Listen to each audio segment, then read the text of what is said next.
To rebuild the North's shattered economy, Ho tries harsh collectivization measures copied from Red China.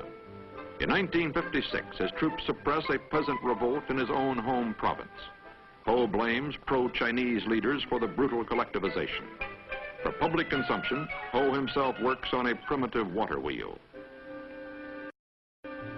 He polishes his image as the gentle leader playing with children from the state-operated kindergarten near his residence, the former palace of colonial governors.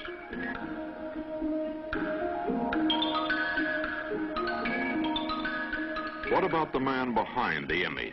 This reporter spoke with Professor Bernard B. Fall of Howard University, whose book, The Two Vietnams, contains the first Western biography of Ho.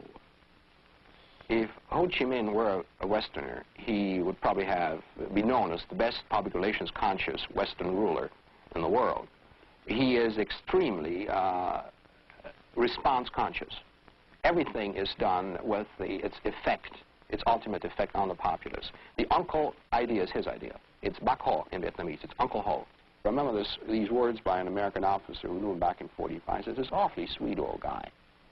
You know, well, you don't go around and call Stalin or even Gomulka or Khadr an awfully sweet guy, or even Tito. These may be at certain times not totally despicable people. But nobody will ever say of Mao Zedong he was an awfully sweet old guy. Whereas of Ho Chi Minh, this is the sort of thing come through. Now, some people say this is a 24-hour-a-day act.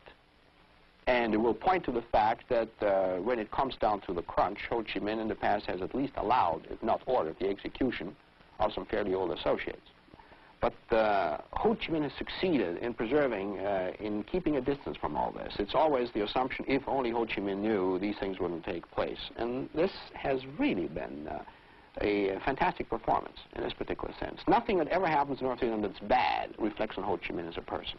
There's yet, in South Vietnam, for example, anyone who's willing to go on record insulting Ho Chi Minh as a person.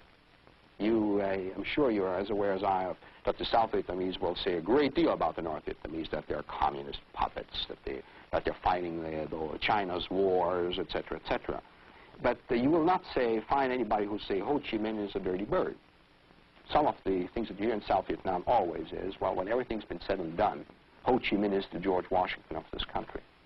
And we are in the unhappy position of having to find a counter George Washington. And these people are hard to find these days, anywhere.